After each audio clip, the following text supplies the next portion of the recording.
Welcome back to the Quiet Onset podcast powered by Cineman. I'm Ewan, and as always, I'm joined by Lachlan Teely. Hey man, you really jumped into that very quickly. You were like, we're Yeah. jumping into it, and I was not ready. In this week's episode, we are going to discuss some trailers, specifically the Super Mario Brothers trailer that just launched starring Chris Pratt, Jack Black, and a whole heap of other stars, along with the trailers for Women Talking and also House Party. So I made my way through a bunch of recent horror releases like Hellraiser, Deadstream, and Smile, and a bunch more to let you know what's worth checking out.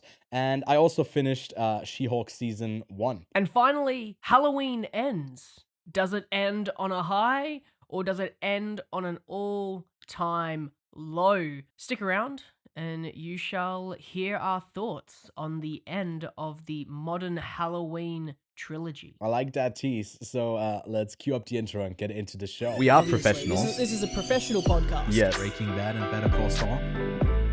Hello there. Which actually, Did you this get is me gonna a be hat a as bit, well? Yes. So I've got Dooncam. It's just a camera with my Dune steelbook. All right, welcome back, Lachlan. Are you ready for this Halloween horror season? God, no.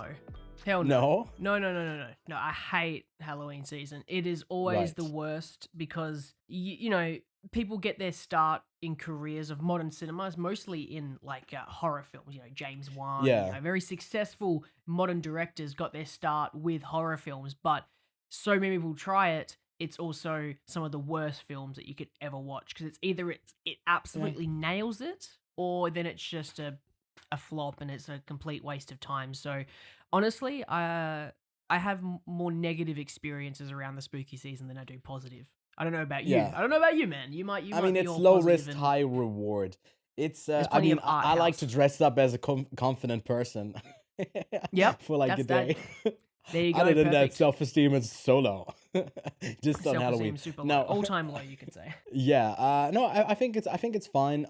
I think I've also recently started to attend, or I guess in the last 2 years, like an event that does something specific to horror films, where there's like 4 surprise horror films, and you watch them all in one night.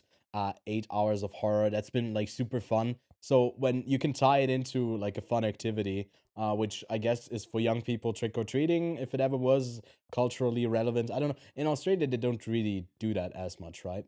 Or like not at all. I mean, more or less. Like Halloween has become slowly a bigger and bigger thing, but I wouldn't say it's Right. caught on as much as, you know, as an example, like Black Friday. Black Friday is such an American Yeah. like thing with like Well, that's deals just and everything. capitalism. Yeah. That's just like taken off. But I feel Mhm. like Halloween is very popular among the young ones, and then eventually you do it for like 2 Yeah. years, and you go, this is actually kind of boring, more or less. So I guess I've never had the appeal of Halloween that I guess Americans do. I mean, dude, if you go over to TikTok or like any other social platform, the cosplaying scene is so big, and they do Halloween all year round. So Mm. for them, I'm sure it's a blast. But yeah, I think I haven't dressed up in a while for anything.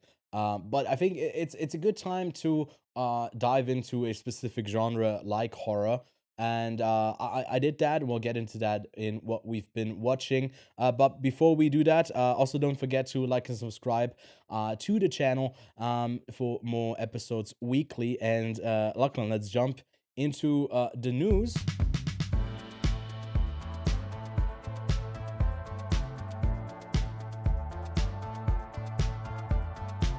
And we got a quite a light news week this week. I didn't find anything worthwhile to talk about in quick news. So the quick news are actually really quick news, because the quick news is that there's no quick news. And we'll move on to the trailers.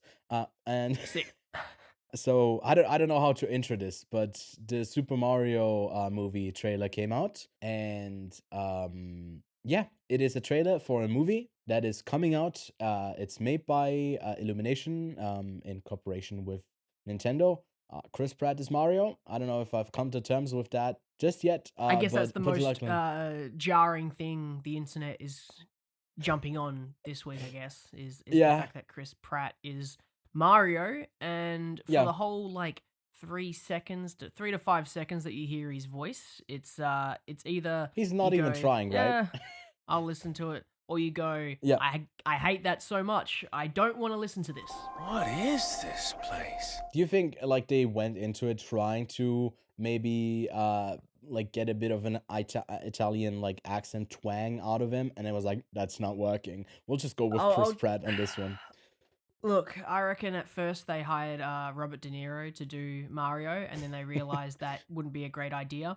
Then they went with the next Yeah. best gangster, and that's Joe Pesci, and again, not a great idea either. So they kept trying to go with like these Italian mobsters, famous Mhm. Italian mobsters, actors. You know, Marlon Brando. Yeah. But obviously, there's a bit of a problem That there. bit difficult. And then obviously the next most relevant actor is obviously, you know, from Marlon Brando to Chris Pratt, clearly. Of So course. I of think all course, the lines just- in all the lines in Hollywood kind of lead to Chris Pratt at some point. Yeah. To get back on the trailer though, I will say this. It looks fun. I'll give it that. Yeah. I think that Agreed. I could definitely sit down and enjoy this. I'm probably going to Mm-hmm. enjoy it a little bit more than Sonic, if I'm totally honest. However, Right. Sonic's entire persona, or at least the enjoyable part of Sonic, was Jim Carrey's performance as Yeah. Eggman, and that's so much fun. This one is going to be a bit interesting because same kind of concept. It's Jack Black as Bowser. So yes, we'll get back to Chris Pratt's voice, but I mean, to quickly wrap up Chris Pratt's voice anyway. I'm There's not I'm much to okay say, with I it, think, on it. just due to the Right. fact that I don't think I could listen to the original Mario actor's voice unless they made him, again, just not a very talkative character, like for a Yeah. reason. You know, just don't make him. Mhm. I understand that he's the main character, so he kind of needs the talk, but you know, he doesn't really speak that much in most Mario games anyway. So you could just definitely have, you know, the original voice actor to do the voice. But look, they've made a choice. I don't think they can go back on it. It's not like you can just get an entire CG team to fix the entire character. It's not a character visual thing. It's a voice recording. And at the end of the day, I think Chris Pratt's name is going to sell some tickets. Not as much Yeah. as Jack Black though. And can we just talk about Jack Black for a second? Because Mhm. my God, am I excited for that. Really, I think Bowser also didn't really work for me as well. I mean, I like Jack Black, but what the fuck does he know about Bowser? I think we've just forgotten But to I mention think- something. You are a Nintendo super fan. I forgot. I'm I think not- we should let everyone. You are a Nintendo Dude, the super fan. bro. stereotyping is off the rails on this podcast. No. You are like, you have every Right. Switch game, I swear. Sure, I got a Switchblade to open my Switch games. I'm fully into that, and sexual preferences also. But like Never mind. which Yeah. out of an Xbox, PlayStation, and Switch, which console do you have? I don't have an Xbox. I have the other two, and I haven't played the Switch for a while. I have played on the PlayStation for the last 3 days every day, but I've been playing wow. NHL. I feel like yeah. what have you been playing? NHL. I'm picked this. I've done the nerdiest thing you can do, closest to, My God. I guess, like those fantasy stuff that people do. I've never done that. But I feel like out of the two of alright. us, you would Yeah. definitely be more of the Nintendo fan. I Yeah, enjoy yeah, the yeah, Nintendo yeah. games, For but I just for don't the have sake a of the very big, argument, like, yeah. appeal to Nintendo games, except for Breath of the Wild. Breath of the Wild's a fucking spectacular. Do you reckon they should do a Legend of Zelda game? Sorry, movie. I think They've obviously had done that, plenty of games. a series in the world. I think they had a series announced at some point. I Like a remember TV that like show? 1 or 2 years ago. I think so. Animated I or don't know. live I action? think I mean live action would be fun for Link, and I think it makes more sense because it's just like that type of adventure show. But then it's like, how do you make it different? Because that's always the trouble with games, like the translation to screen. Does it even make sense, or is it exciting? That's why, like, something like Dungeons and Dragons, that movie that they're making, is like, so the story can be so different each time because you invented that. I think that makes more sense to adapt than this. And I think a Legend of Zelda series would work quite well. I don't know if I would want a movie. I guess, funnily enough, obviously we're talking about video game adaptations to movies or Yeah. TV series. Even I want it the is- NHL adaptation. it's not really like one. Like, I feel like at first, like the really early video game movie adaptations or TV show adaptations of video games were very much the same. Like they were just Mhm. trying to make the game a movie, not really cutting it up and making it into a Yeah. different kind of format. So it's interesting that, for example, Sonic is live action, Mario is animated, The Last Mhm. of Us is obviously live action. You've got the Dungeon and Dragons one being live action. The Legend of Yeah. Zelda, I feel like, is an odd one because it could probably go both directions of animated or live Yeah. action. But I feel like the Yeah. animated one would work better in that sense. I don't think Zelda would Mm. work as a live action adaptation.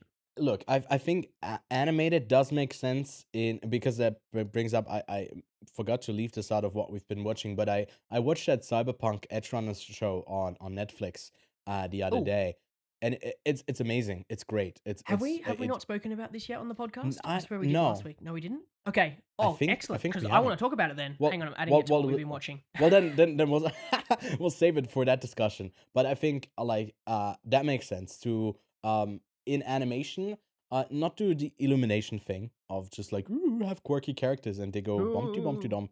But like stylize it, and I think that's what they did in that show. Like, great. Obviously, it's Hmm. like very brutal, and that's not the thing that Legend of Zelda is known for. But you could stylize it more. It could be very fun to have it like that as an So animated thing. obviously, Illumination very famous for making the Minions movies. Yeah. Do you what Mario Now character they just do you think? What Dude, what? I'm sorry. Go ahead. What? Sorry. I just imagined them like taking the pick color tool, taking the minions and just making them brown, and then just like shrinking them down, and that's a Goomba and the illumination Perfect. verse. Anyways, What, continue. so Sorry. my question is, what Mario character do you think Illumination is going to try to make the mum Facebook meme character? Because you know how like minions are all over Facebook's like mum Facebook Right. pages. What like Mario Look, character? one of the biggest headlines that came out of the trailer is that Mario's ass is very flat. I don't know if you saw that. He's got No, a I very did. flat ass. And on TikTok, there's like a lot of these baiting things. This is, I guess, not Facebook, but a different audience there. But there's a lot of like these baiting TikToks where it's like, oh, I'm so flat, and it's like a girl or a guy, I don't know, like posing off and showing off their body. But imagine that's just baiting for compliments, and that's Mm, Mario, mm. and it's like a thing where he shows off his ass and like, oh, isn't it so small? Maybe something like that. Done. That's the Maybe mum meme. not as family Yeah. friendly. Yeah, that's the mum meme. Well, one last thing that I wanted to mention with the Super Mario Bros. Trailer is that I think Michael Key as Toad is amazing. That short little Yeah. the short little snippet that we got of his character, I think he nails the voice. It's just great for him. I think I he mean, does that well. it's going to be exciting to hear pretty much everybody. You've got Anya Taylor-Joy Yeah. as Princess Peach. You got Charlie Day as Luigi. Yeah. I'm very keen for that. Yeah. Seth Rogen as Donkey Kong. Sign me up. Yeah. Like there is just so many Do you very exciting names on this Yeah. list of actors and actresses playing Mm. these roles. So I don't know, man. Am I more excited for Mario than anything else? I mean, it's year? not it's out on April 7th, so it's not like too Yeah. far away. Do you reckon Seth Rogen will have his like typical laugh, but as Donkey Kong? Yep. I think that kind of fits for Donkey Kong as well. It's a Yeah. fun new interpretation. Anyways, I think that's that. I will definitely be on the lookout for that. I'm keen to see what they show more of this, because like we got an extended opening thing for Bowser, and then just like a short introduction to Mario, but actually get to see a bit more of the roster of the cast and stuff.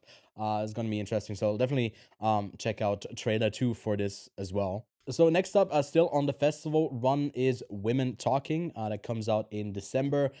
This I guess mostly conversational movie, or conversational movie, a movie with lots of conversations in it. That's not a conversational movie. Anyways, Wow, it's good, been yeah. getting great reviews, amazing performances. We can agree, Lachlan, the color palette is a bit weird. How contrasty, how dark it is, but I guess it's trying to reflect something. I don't know if it needs to be so on the nose about that, but I'm keen for Women Talking. What did you think? Yeah, I guess the palette of like I guess the lack of color doesn't Yeah. draw your eyes to anything. So the entire time you're I guess you're going to be engaged with what the conversation is going on, what's happening in the conversation, which I guess if there's something to visually keep your eye, which if I'm not going to say visually keep your eye attached to it, because I do think it is quite beautiful, the cinematography so far, even though it's Yeah. not, it's a very flat picture. It's flat in color, but depth wise, it just looks really technically beautiful, and the lighting side of it as well does look extremely sharp.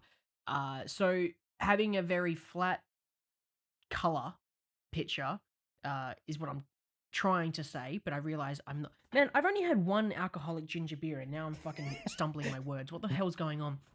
Yeah. The head is turning red as well. Oh god, I'm getting all awkward and fluttered. Maybe it's because Jessie Buckley's in this and Frances McDormand, Yeah. who are all fan. incredible actresses. I'm very excited. This is a stellar cast. And honestly, some of the lines that were said in this trailer were quite thought-provoking as well. There Yeah. was one, it was like, it's right at the start. Why does love this and that always end in violence or something like that? It really captivates you and draws you in. So again, there's not much to really say other than who's in it and how flat the picture looks, but how interesting it is, and currently the success this film is getting. I am quite excited to watch this. Me as well. Well, speaking of that, I did say December release. It doesn't have a release date in Switzerland yet. Also, it's releasing mid-February in Australia, so it will be a bit longer. Excellent. For the rest of the world. February but just 2025. yeah, well, women still be talking though. But yeah, hopefully we'll get to see this at some point here, and for me as well. Usually, maybe you get to see this before me, Lachlan. Could be a rare case where Possibly. that happens. This could be Yeah, exciting. and you should throw when that happens. You should throw a House house party. Wow. Yes, I a really house party. almost fucked that. I was like, what are you trying to say? Oh shit, house party. That's right. No, a house party seems like a fun comedy. At LeBron's house, two guys throw a party, bunch of celebrities in the mix. Comes out January 13th, 2023 in the States. Not sure about the rest of the world, but Lachlan, did you think this is gonna be your type of humor, or did you judge with the I don't know trailer? if it's going to be my type of humor. However, Yeah. I am excited to go and watch a comedy for once. You know, Yeah. I feel like the comedy genre Go is watch Bros, dying by the way. in a way. Yeah. It just It seems is. to be falling off. There's like no films that go out there just to be, hey, we're going to make a funny movie, and that's all it's going to be. So in a way, I actually am quite excited about it. More importantly, though, the director of this, Carmatic, I think his name is, a very successful music video director. Obviously, I think this is going to be his cinematic debut. Is also directing a remake of White Man Can't Jump. Am I That's seeing that right? a, That Jack Harlow is cast in White Man Can't Jump. Yeah, because this is very interesting. Yeah, it certainly is that Interesting. the descriptive word would fit. I'll watch it. I guess I'll watch it. Maybe not Yeah. be the exact same as the original, but hey, I'll watch it. But no, obviously a very successful music video director, which means they are quite talented when it comes to, I guess, showing something with limited amount of money, because music videos don't typically have a lot of money to be spent on showiness. So I do get excited for creatives who are who work in one kind of space, then move to another. So music video like directors, or I mean, I wouldn't even say they're a music video director. David Fincher. Right. Okay. Yeah. Yeah. Someone who bridged over for more. Well, I guess he does a variety of things. Yeah. I mean, I think here it's also the bringing in a bunch of celebrities from the music space as well in the film. Probably has those connections as well. For someone who, like, then they don't cost him a bunch of money, As like much. that all the money is spent on like cameos. So I think this is gonna be quite lighthearted and fun. And fun. Exactly. What else do you want out of a house party? So yeah, that's the trailers we're discussing today. A quick shout out to Spirited, a Apple TV Plus production Christmas film or holiday film with Ryan Reynolds and Will Ferrell. Looks goofy. Comes out November 18th. Poker Face with lead and director Russell Crowe, where he does a poker face and there's a poker game and there's some stakes in it. Looked a bit like directing debut type ish, as how good it looked, if I'm being honest. Like actor does first directing gig. I don't know if Russell Crowe directed anything else, but it didn't like look super intriguing to me. And then I'm Totally Fine, a crazy comedy about some kind of house party as well. Is it about a party that's thrown? Misremembering it, but someone dies and then a person is like comes back as an alien for some reason using the human form. Really crazy concept. Comedy as well. So we'll see about that one. Looked a bit out there for me, but maybe they'll nail the tone for that one. And that's it with the trailers and the news this week. So let's get to what we've been watching.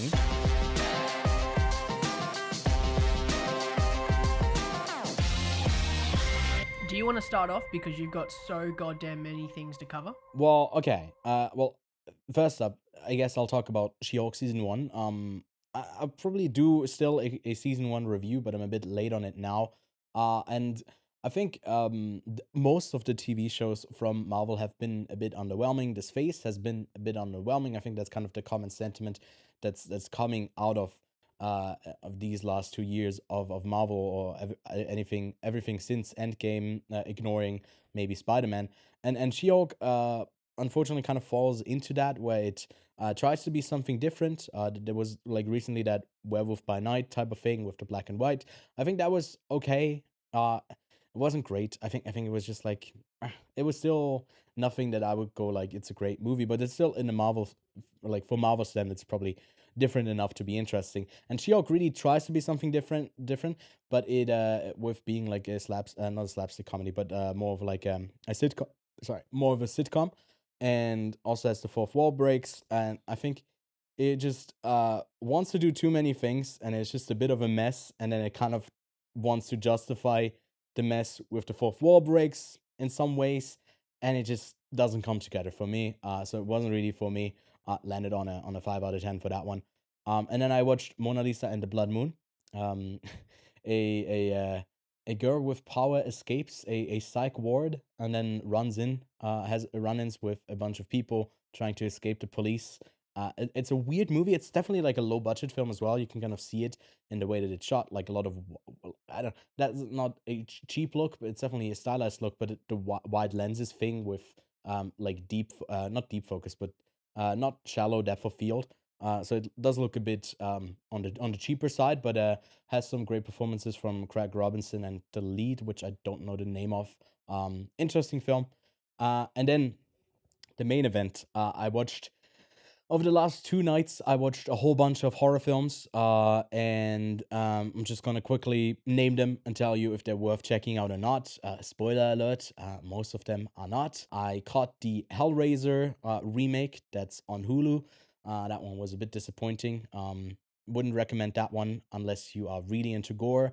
Deadstream, give that a watch. Live streaming in a haunted house does make sense. Like it's one, I think it's the best of those social media exploitative people who live stream type of thing. Where it nails that. So that gets a recommendation. Mr. Harrigan's Phone over on Netflix, based on a Stephen King short story, was bad. Just straight up bad. The Accursed, I think that's on VOD as well. That one just also was a bit boring, disappointing. Then Smile, which has gone crazy on social media. Like, you probably didn't see it because it was mainly on TikTok, but at the theater that I work at, and we are an art house theater, so we don't really show like horror films per se, or also like bigger. This is from Universal, not those type of films. And I've been asked like 4 times in the last like week and a half if we have a showing of Smile. from a bunch of teenagers. So it's been going crazy. Made 100 million plus globally for a horror film. That's also crazy. Wow. I think the movie is just kind of bad. It's really not good. I didn't really like it.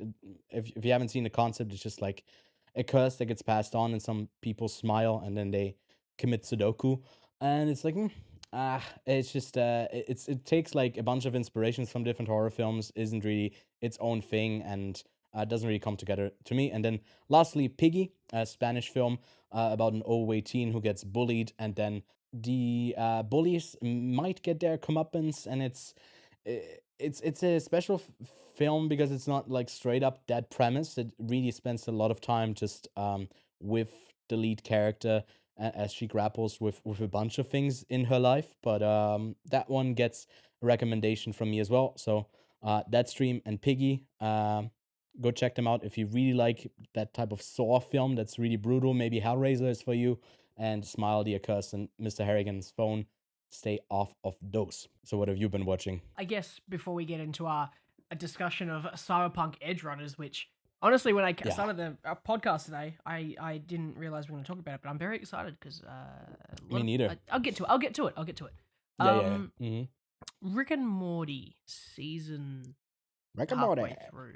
Yeah. Have to admit, not as strong as previous seasons. However, it did just wrap with episode 6, getting Rick's portal gun back. So the entire past few episodes, Rick's portal gun has been broken, and they've been kind of Yeah. stranded doing their own thing. So it's been a very kind of, I guess, drama-filled season where it's Mm-hmm. jumping back and forth between the relationship between each of the family members. So far, I guess my favorite episode has been the latest one, and which was Really? the dinosaur one. Which dinosaur one? It's like Right.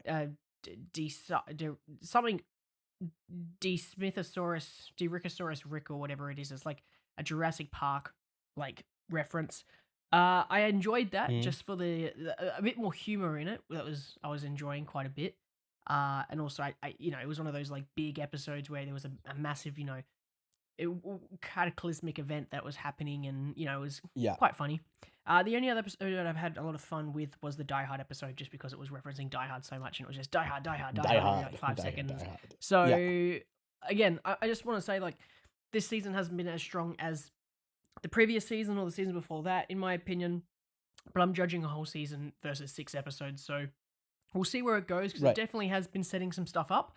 And Yeah. I will say that the I guess the fourth wall breaks have been a bit more funny this season that I've found. With Agreed, yeah. Mhm. different styles and stuff used to kind of like the the episode the fortune cookie episode. I have to admit that was Yeah. that was quite funny. Where Mhm. Jerry was gonna have sex with his mother, and he's like trying to stop it from happening, and like there's a lot of stuff you go, oh, that sounds super stupid, but in the context of the episode, it was actually very funny. So Sounds like yeah, an I guess adult the Pixar. season, yeah, I guess the Yeah. season has been unfortunately not to the standards that I hold the other ones up to, but I would say there's Right. been like individual moments that I have quite enjoyed. Yeah, for me, I think I had a lot of like chuckles watching this one. I also watched it not alone for the first time ever, kind of weekly now, and I haven't done that with Rick and Morty. I think the last episode with the dinosaurs was my least favorite of the season, really? like by far. I really didn't like that one. But I loved the cookie one, and anything with Space Beth I think is fun. The Night Family one is fun, and yeah, I think for me it's been quite a solid season so far. I've just been let down by the latest episode specifically. I don't really like the canonical stuff, like the first episode, and then I guess this latest one was also I guess Portal Gun back. That's like the biggest thing. So I don't know. I like these like more one-off things, which Rick and Morty mostly is, but even if it's like goes to the furthest degree in that. But yeah, I think it's been a solid season. I'm looking forward to the last 4 episodes, and maybe we'll talk about those for when it wraps in a month. But also, let's talk about Cyberpunk Edgerunners for a second there. Yeah. I want to start by saying I'm not a big anime guy. And funnily enough, Right. I was having a conversation with someone at work how I was like, I'm not a big anime guy. And then funnily enough, I like binged this in like 2 days, and Yeah. I had a heck of a time. I really enjoyed Cyberpunk Edgerunners. It was just so. I knew they were making a Cyberpunk like TV show based on the Mhm. game, which Ewan has played a total of like 30 minutes of, and I've put at least 50 hours into the game. Yeah. So I am the Cyberpunk lord here. I know Well, everything about I'm it. I've read very every well single. versed in the character creation screen, Lachlan. I don't take Yep. that away from me. Didn't Yeah, really of get course. beyond You are. that, but You're yeah. great with that. Mhm. What'd you think? What'd you think of Edgerunners? Oh, I was but do you ask me what do you think about the character creation thing? Yeah, I think it was amazing. It had a great visual style to it. It was very brutal, but like in a sense that it makes sense. It made sense to have all that like really brutal stuff happen, and it's just a fun story to follow along. That kind of rise of a character, but then also maybe his potential downfall, and kind of what the society in there struggles with like replacing yourself with I guess not non-human parts, and how that like affects you. And I think that story is done so well, so intriguingly, and the world feels like really vast. It feels like lived in, and yeah, I was just there beginning to end. Also, 2 night binge, binged it all. Nice. Yeah, I guess the brutality of it, if you haven't played Cyberpunk is pretty brutal with a lot Right. of its stuff. And I guess the world is very quite the Cyberpunk world is very grungy anyway. If you look at it as a Mm. whole, I think any kind of Cyberpunk world has always been quite a brutal one in its I guess level of gore and the violence that you get. I guess if we're going to talk about Cyberpunk in like a general format, I guess the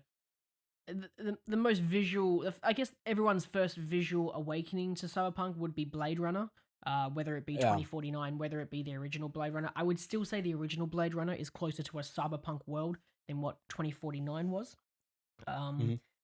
And again, it's very grungy, it's very gory, it's very in your face with violence. And in this world, violence is okay. And to watch a show like this, you definitely couldn't do a show like this in live action. You can't do the level of violence and gore like Mhm. this in a live action show. It just doesn't have the same impact as it does in an anime like this. And yeah, I guess with that, you can tell this really interesting story, this cycle of, I guess, violence that goes on within the city, how it Mhm. can, just impact someone's life on, psychologically, physically, on David's life. It was really a crazy freaking show just to watch. And then to go back into the game, because funnily enough, I finished the game ages ago when it came out. I guess I was one Yeah. of the lucky ones, and I didn't really have that many bugs and crashes in my first playthrough, but I did Mhm. stop for a little bit, let a couple patches come out, and then continue the rest of the game from there. But Right. after watching Edgerunners, I decided to download Cyberpunk again. But this time I Mhm. modded the absolute hell out of it, and it's crashed more than any time before. So I played about like 2 to 3 hours of it, and then I stopped. I did like a whole new character and everything. Right.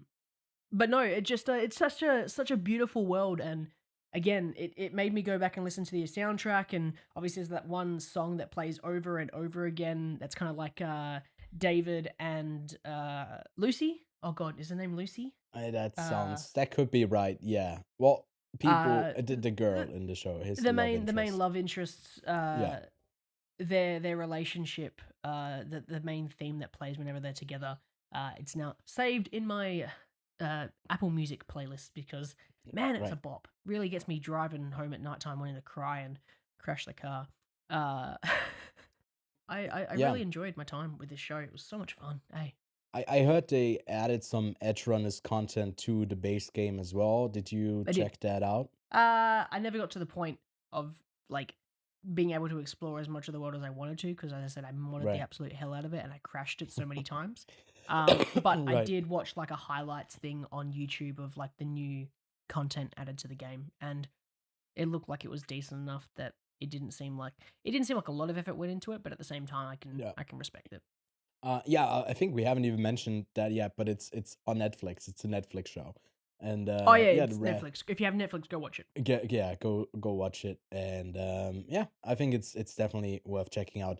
And it got like if you look at the spike of new people buying Cyberpunk after that Just game went up. really flopped, and like you can see where it's Bethesda, right, the game company, just like plummeted. It's still down, but the sales went up, and I think after that success, they announced bunch of stuff. I think a bit too much. They overpromised again with like Witcher and lots more stuff to come. But yeah, maybe at some point in 2027, I'll check out Cyberpunk myself and play it myself and get beyond the character creation screen.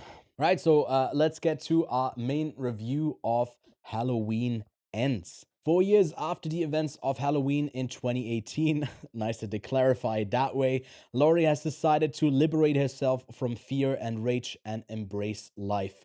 But when a young man is accused of killing a boy he was babysitting, it ignites a cascade of violence and terror that will force Laurie to finally confront the evil she can't control once and for all. So that's the third in the Halloween sequel franchise trilogy that ignores anything past the original Halloween from the 70s. It's made by the mostly before comedy director David Gordon Green, who made Pineapple Express, Joe, and Your Highness, and has been received very poorly. Uh, it has a 2.1 on Letterboxd, a 5.1 on IMDb, and a 45 on Metacritic. It also comes in at a runtime of 111, almost 2 hours long with 111 minutes. It's produced by Universal and had a day and date release over on Peacock. So if you have that streaming service over in the States, you can already go check it out there. At a budget of roughly 20 million. It's a bit too early to say if it will be a financial success at the box office, because we are coming in right on at the end of the weekend. So we can't really say that just yet. But yeah, 20 million in the books for this. Jamie Lee Curtis returning one last time, question mark, hopefully, maybe, potentially as Laurie in this. And we get an added cast member, Corey in this, the aforementioned teen who kills a kid by accident, I guess. And Lachlan. We'll kick it off with our brief non-spoiler thoughts on where the Halloween franchise is on, and maybe this trilogy. But then we do want to get into, I guess, this movie. With that, we'll also be spoiling the original Halloween and the first two films of that trilogy that come before that. So be warned, but that will warn you again once we get into spoilers.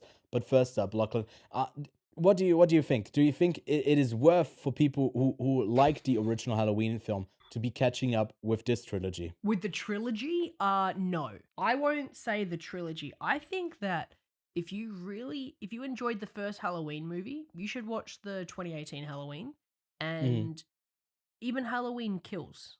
I think that Halloween Kills was probably it's arguably weaker than Halloween 2018. Yeah. Which we'll just, because we're probably going to talk about this trilogy the most, let's just say from here on out, if we talk about Halloween, we're talking about the 2018 one, and if we want to talk about the original, we'll just say the original Halloween, okay?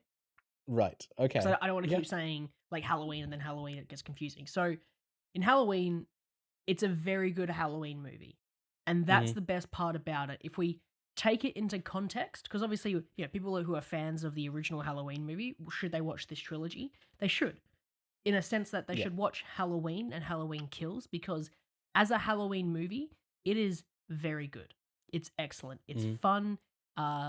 Laurie is obviously different to the original Laurie that you see, and that's probably one of the most interesting aspects to it, that she kicks ass, and that's wicked.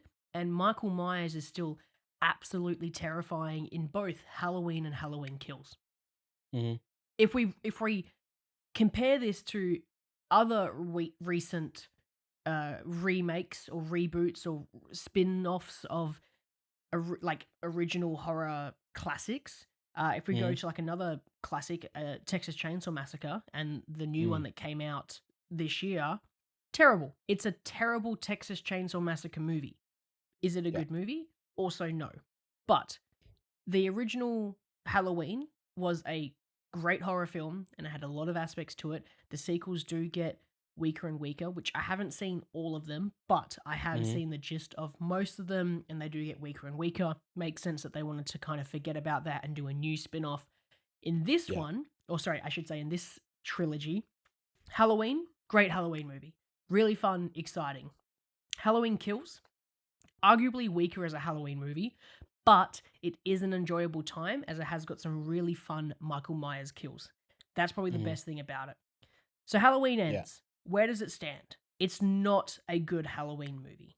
It's not. Yeah. And that's just unfortunate. I don't think it works as a Halloween movie because what they were going for with Laurie in the original, the start of this spin-off, Halloween and Halloween Kills, they completely forget about it.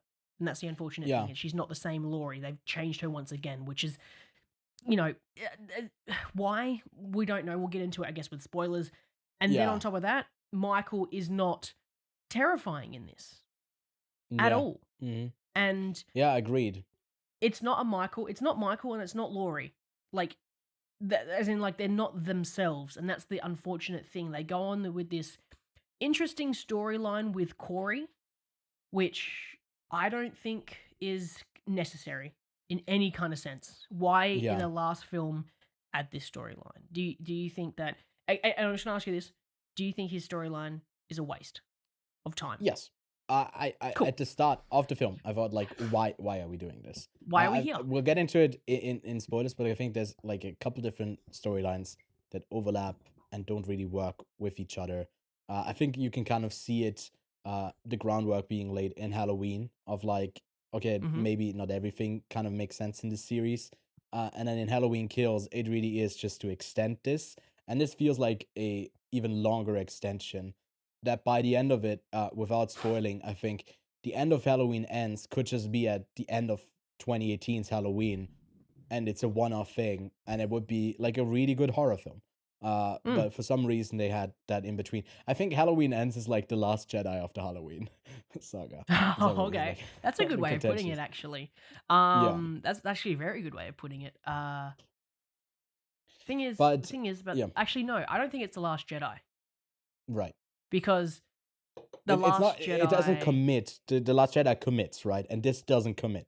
But I feel like it's going to become, like, The Last Jedi has become, low-key, a bit more of a favorite. Well, this as well, from what I've seen in the reactions. Some people, you think that like... People, but you they're like, die hard. Halloween Ends is, like, one of the best. No, but, like, at first, everyone hated it. At first, everyone hated The Last Jedi. And it kind of was, like, universal. Where this one is kind of mixed... I don't think that this is going to have a resurgence like The Last Jedi has. I feel like Halloween resurgence. Rise of the Skywalker, which was arguably one of the worst... Sorry, I'm not going to say arguably, is the worst Star Wars movie in existence of Star Wars movies. Yeah. It makes The Last Jedi look good. There's nothing following this that's going to make it look good. Here's the thing, though. Like, there are aspects of this film that I found very exciting because you obviously talk about from the start, like Corey. I was kind of interested when it kicks off because you go, oh, okay, this is a kill. I mean, we're getting into kind of spoilers now. Yeah. Well, we can say, warning. Like you said, I agree with you. If you like the Halloween franchise, go watch 2018's thing, and I would just recommend you skip forward to the last like 15 minutes of Halloween Ends. Just watch that and pretend that's the end of that film. I think you'll have a great experience. Halloween Kills, I agree, is worth just for the kills. That's why I think out of those three, Kills might be my favorite just because it delivers on Halloween Kills. Like that movie is also already really hated. People really praise the 2018 one, already say Kills sucks and sucks even more. I think for me, Kills really works because it just delivers on what it promises. So I think we both recommend the first two. This one you can really skip out on if you don't care. But if you've seen it or if you don't care, we'll get into spoilers now. So getting to start with Corey, Corey Yeah. is obviously already kind of interesting. He's a babysitter, and they're, oh, okay, cool. We're opening like every other Halloween movie, and Yeah. it twists. So obviously, Corey kills accidentally this small child. Which, by And the I way, thought- he sends him flying. out the Oh man, he door. flies. It's My crazy. God. He flies. He like I have seen like 300, and Yeah. even that kick by a very like muscly Gerard Butler, he didn't fly as far as this fucking kid flew. Like this kid is flying Yeah. off. Like it's kind of Mhm. like in Smash Bros, because we talked about Nintendo when you get like a really good hit on someone and they go flying off the map. There you Yeah. go. There's my Nintendo reference. You do that, the Switch F controller. smash or something like that. Yeah. I don't know. Yeah. Nintendo nerd. You do that to yourself. You're like, I "This is did. the I button." did. I did. I did do Um, that to myself. And obviously, kid goes flying. He isn't killed by Michael. One of the first Yeah. kills you see in this trilogy that's not done by Michael Myers at the beginning, which Mhm. made me go, hang on a second. Are they going to do a thing where, like, because obviously they were very much going into the entity of the evil of Michael Myers. It's not like Michael Mhm. Myers, the person, is like evil. It's like evil itself. The evil dies, things like that. They never refer to Michael dying. I mean, they do, but they always refer to the idea of Michael. So Yeah. thinking that they're going to do this kind of mental thing where this guy turns into Michael Myers, and I thought that would be that would be an interesting concept if Michael Myers, like it's not a person per se, but it's like an entity. It's like Yeah, an what you entity, become yeah. if you drain mentally, etc., etc. They don't do that. They don't. They make this kind of like buddy cop movie with Michael Myers and Corey, which, Yeah. first of all, Michael Myers doesn't fucking team up with anybody. Why? No. And it Yeah, kind of seems like when he sacrifices that guy to Michael Myers, and Michael starts to like jitter as if he's being regenerated. If he Yeah. gets regenerated from killing, how the hell did he break out of that asylum in the first place and have all that energy? Also, like Jigglypuff with down rest, it regains health. So I just want to dig my hole. Back with the even Nintendo further. reference. Just dig the hole for Nintendo references. No, I think it also throws Allison into the mix, which to me was super confusing. What are Yeah. you doing here? Because like at It's first such it was like, a- okay, is she becoming like also one of the Michaels? Yes. Yeah, we And all I Michael. thought maybe it's going to be like an army of Michael Myers, like the whole Yeah. of whatever the town's called, Haddonfield or whatever it is. What if they were all terrified of Michael Myers, but through an act of violence they all become him in a way. And I thought, wow, this Yeah. is really going to elevate the paranormal side of Michael Myers, because that guy can survive a fucking gunshot and still live. Yeah. Like he is not human. He's definitely the boogeyman in a sense, but it's like, how did he become that boogeyman? Is it a particular reason he became that boogeyman? And I thought maybe it's just the act of killing breaks something in you. And I thought that would be a really Yeah. interesting way to It go. is an interesting, it's an They interesting don't. concept. They don't. Okay, for me, it's a couple different storylines, which I'll mention here. I think it's like three main ones. I'd say it's one of them is like the new evil with Corey. That's just like Yep. someone new who replaces Michael. That's one of the storylines in this film.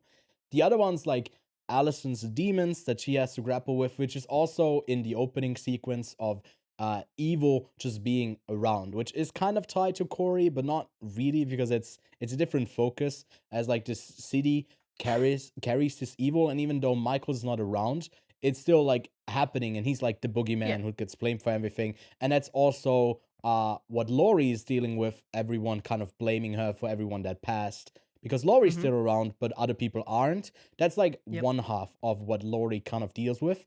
And the other one is just like the straight up standoff between Michael and Laurie, which I think is sidelined and just comes back to tie end everything back together. But it's not really any part of Halloween Kills, or it is any part of this film until like the very end, where they kind of just want to end it in the way that it needs to end, with those two at a standoff.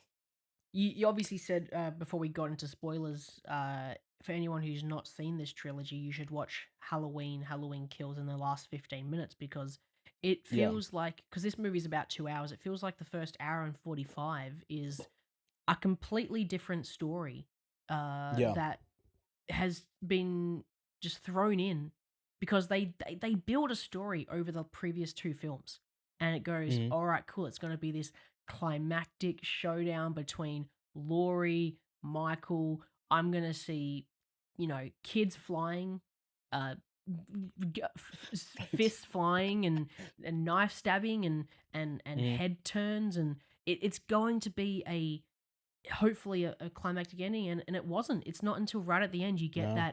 that satisfaction of his death and Laurie's, Yeah. I guess, overall win. But I guess before we get into that, we spoke Yeah. about Corey. Allison's being thrown into this was just a complete, like, why?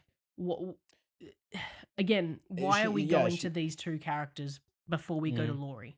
Why is Laurie becoming a writer? I think it's also yeah, yeah. That's a weird choice as well. Uh, I think with Allison, it's also a bit of a stretch that probably is like getting an itch of screenwriters who are like, okay, we got two damaged people. How about we pair them up because they have something in common? Mm. Like, why would you seek out the most fucked up person you see? And she has like this unbinding attraction to this guy, which fair enough, but then like how far she goes just doesn't really make sense to me. It is like a long stretch, and then it's like this in between thing where she doesn't get enough depth and time to explore her character, because at the end of the day it's really just all about Corey and Mm-hmm. his journey, and I don't know why she's thrown into that. I also didn't like the ending of Halloween Kills, where Laurie's daughter, like Allison's mother, is just killed, like at the Yep. very end of the movie. And then years passed. That's when we continue with this story. 4 years passed, because I And you think Halloween think that Kills takes place all over like just a shorter time period. like Um, 2, 3 years, 4 years after the original or end of Halloween Kills, and because of that yeah. ending, you go, oh shit, it's going to be grandmother and granddaughter going up against Oh Michael, and it's yeah. going to be this showdown of the like Laurie's family because of the death of her daughter, her mother, and they're going to go after Michael and hunt him down. I would have Mhm. totally loved to have seen a version of this where instead of Michael hunting, they're hunting Michael. Michael's the one who's on the run. He's still doing sick kills to escape like certain things. But imagine if they flip the formula where he's the That one would have been being hunted. interesting. That would have been a more Yeah. interesting story where he's like, where like he's surrounded, he like just takes out like similar to how in Halloween Kills he just takes out an entire group of firemen. Like Mhm. he has the strength, he has the will, he's got that supernatural aspect to him where he can definitely get out of unbelievable situations. And like still they go through this, oh, instead of telling the story of Michael and Laurie, which every other Halloween film basically has been, let's go tell a story of Corey and Allison instead. And then at the end, when that storyline's wrapped up that we've decided to throw in today, let's end the Halloween trilogy and the story overall and kill Michael in and unfortunately, like circumstance, I feel like that scene by itself succeeds. Like the whole like, Yeah. do you really think I'm gonna kill myself? Coolest line in the fucking film, hands down. Mhm. Like I thought, well done, well played. And then obviously, that showdown ends up her locking him in the house, and I was like, yes, finally another showdown using a Mhm. knitting needle. I was like, great homage back to the original. She's gonna kill him with the one thing that she thought she killed him with originally. And you Mhm. get excited at this last part. You're like, finally, the movie I want to watch. Unfortunately, it's an hour and 45 Yeah. minutes late, but we're here, and it's so quick It and is. done so quickly. Uh, Yeah. it's done. It's finished so quickly. It's like, oh, well, what was the point? I think it's also Allison is thrown into it, but it's like the main thing is like that Laurie is pinned up against Allison because is more on Corey's side, and then Corey kills himself so he Mm, can get like in between Laurie and Allison, and it also doesn't have an impact because she goes and then she just comes back, and then she's mm, just there, and that is also resolved. So I feel like there's a bunch of storylines that need resolution because it's the end of the film, or the end of this trilogy as well. But I don't know. They just wrote themselves into a corner and just manically tried to stab themselves free, not noticing that a bunch of needles were just poking the whole time and they were bleeding out. It just doesn't really work at all. And I agree. I like the evil dies tonight thing of like the whole city coming together and moving past this and making sure he is really dead. I think that scene, well, I don't know if you meant that scene or if you meant the like standoff between them, but both of those things I think work within the context of Halloween. Other than that, I think we've talked really generally about the story and where it doesn't work. Something that usually is quite a highlight, at least, well, I think in the original, just because it's so iconic. I don't know about the sequels then, but the kills in this. Do you think? I think There was kills, nothing good. Halloween kills, still has the greatest ones. I think Halloween Yep. Ends also, yeah, is a bit lackluster in those. Because it is not Michael who's doing most of the killing. It is just a dude. The Halloween was, as I said, the great Halloween movie. The kills were, I guess, not as iconic and as fun as what Halloween Kills was, but they were Mhm. in the same sense that the original Halloween Kills were eventually at the same point. They Mhm. basically, Halloween was a great remake slash sequel to a Halloween movie. It was safe. It Mhm. was in the realm of what a Halloween movie should be. Halloween Kills was all right. Let's go kill a bunch of people and try to hunt down Yeah. Michael Myers. Who obviously, again, that's what I kind of wanted in Halloween Ends, one last big witch hunt. But Halloween Kills has some really exciting and just fun use of Michael Myers. And you think, all right, cool. They know what he can do.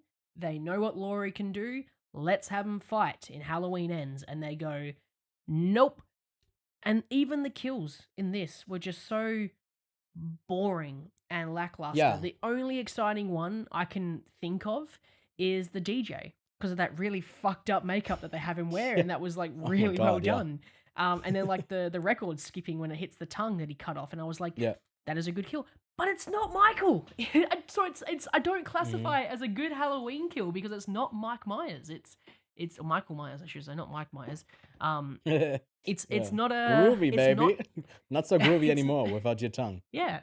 Yeah. It's not a it's not what I want to consider a Halloween kill because it's not done by the big bad. It's done by someone pretending to be the big bad. And I Yeah. guess if they went down more of the avenue of, I guess, more people becoming Mike Myers by killing, imagine if they had the montage of a whole bunch of people murdering someone accidentally or on purpose at the start to all then be like brought into this Michael Myers cult, to then Yeah. all have these really gruesifying kills. That would have been sick. But now they're just, yep, here's this kill, here's that, here's this, yada yada. And yeah, nothing really stood out to me. Yeah, you know what? I just noticed that Universal, who's producing this film, is also and Blumhouse are the production studios behind The Purge. So you could have hmm led Halloween Ends into The Purge, The Purge. where you needed people to cleanse each year, they could get their frustrations out. Yeah, I don't know. I think we don't have much else to say about Halloween Ends. It's just a bit of a disappointing ending. And other than that, unless you got something else to mention, Lachlan, I'm ready to share my rating for the film. I'm happy to share my rating as well. I gave it a 1.5 out of 5, so a 3 out of 10, really low for me. What about you, Lachlan? So I gave the original Halloween 2018. No, sorry, I said original Halloween, but 2018 Halloween Yeah, a 2.5 star rating on Letterboxd when I first watched it. right. Halloween Kills, all right, Halloween Kills, I gave a 3 star. I guess because I had a bit more of Mm, a better time with it. That's kind of exciting. yeah. For Halloween Ends, I gave it a 1.5 star out of 5. Ooh, same rating. My least Cool. favorite. I will Yeah. still say, even though I gave Halloween Kills a 3 star, I will still say that Halloween is the best film of the trilogy. I just had Yeah. more of a fun time with Halloween Kills. I guess I was in more of a shoot, Yeah. shoot, bang, bang feeling when I watched It Halloween was, Kills. yeah. But technically, Halloween is. How can one director fuck up so much? I mean, it is plenty of That's a whole. examples, but like That's this a can we guy, don't want to he went open. from making one of the best modern remake like horror films to one of the best action horror remake horror films to one of the Yeah. actually, I'm still not even gonna say it, but like it's still not as bad as the Texas Chainsaw Massacre. That was a fucking mess. That was a massacre of that film. Thank you. I'll be here all day. That was a great one. Great use of Yeah. the word massacre, Lachlan. He's It's still not as bussin', bad as that. if you get me. I haven't watched Hellraiser. That's the one thing I'm Yeah. interested in. What do you think Have of you Hellraiser seen the original compared? Hellraiser? Yes. I've not seen the original. I've only seen clips of it. Sure. So I can't. And there's like 14 films in that franchise, and apparently Yeah, they're there's a all kind lot. of the same. And the thing that I've heard from people who have seen both is that if it really itches your spot in the sense that the original did, I think it's not too far off in this remake. Okay. But it's just very gory. It's very bloody. It's yeah, hard to look at times. And if Good. you That's what like Hellraiser's into meant to that, be. exactly, that's exactly what it is. And I think then it kind of delivers on that, certainly. The storyline is a bit over dramatic, it's a bit too long, but yada yada. Same thing for most horror films that have like a runtime over 100 minutes. But I think it's worth checking out. That's why I said if you like Hellraiser, you're probably gonna like this new one. All right. Cool. Sick. But Well, yeah, yeah, we both gave it 1.5. I guess we can definitely put it in the Quiet on Set please, shit list. on the shit list. That's a new list that we'll do on our Letterboxd HQ account. Quite on set shit list. Movies you can watch while you are shitting. Movies we collectively Films. think are just shit. Anyways, out now. Stuff that you can go see. Always going by the US release dates. By the way, you got to check locally if these films also are coming out for you. On October 21st. That's a global release. Black Adam, The Rock. Apparently a new age for the DCEU, or maybe just for DC, not so expanded universe anymore. Not entirely sure what direction they go in, but certainly Black Adam, the new kickoff point for that one. I'll be checking that one out. Lachlan, we'll see if you see it as well, and if it will be our main topic of next week. But check back next week. We'll have our thoughts definitely on Black Adam. Then an Apple TV Plus release with Ethan Hawke and Ewan McGregor, Raymond and Ray. Releases this weekend as well. And After Sun and Banshees of Inisherin is getting a limited release in the States, so be on the lookout. And as well, just locally, internationally, check out if some art house theater near you is playing those films. Gets a really warm recommendation from me for those two. But yeah, that's it. There's a lot of releases that are coming out beyond this that won't go over. So go see your local theaters list of new releases. There's a lot of good stuff coming for the rest of the year. But Lachlan, if you went to send someone to go see something right now, what would you pick for this week? Knife, Face in Knife, Okay. Psychopath, American Psycho, Stab, Oh, American Psycho. yeah. That's Oh. my pick of the week. I think this is Letterboxd's like highest rated horror movie. Is it? I think Oh, it is. yeah. American Psycho is Interesting. a excellent film. Everybody should go watch American Psycho. If you want some fun kills, you want some great Mhm. acting, and you want some just good music, you should go watch American Psycho. I walked in on my little brother watching the opening of American Psycho a couple of days ago, and what are you doing? Are you watching the film? I was like, no, he's just watching parts of it. I was like, okay. Okay. He should watch What the are you whole doing? thing. What he should? I mean, he's seen the whole thing. So it was like he was just like doing something else and having it on. So I guess he already preemptively knew what your pick of the week was and getting ready for the next week of Quiet on Set. No, I'm going with something that is equally fucked up as a horror film. I don't know if it would classify as a horror film, but I'm going with Park Chan-wook's Old Boy, not Spike Ooh. Lee's, but the original OG Old Boy, in preparation of Decision to Leave, opening in some places. If we are able to catch it, that will certainly be a movie that we'll talk about next week as well. So go give Old Boy a watch. But yeah, embrace for impact. It's quite quite a crazy film. But in the meantime, until we're back next week, you can go follow Lachlan and myself on our socials, as well as the Quiet on Set podcast. We got a link tree below that will bring you to all the places you want to be. All right, thanks so much for tuning in. See you next week.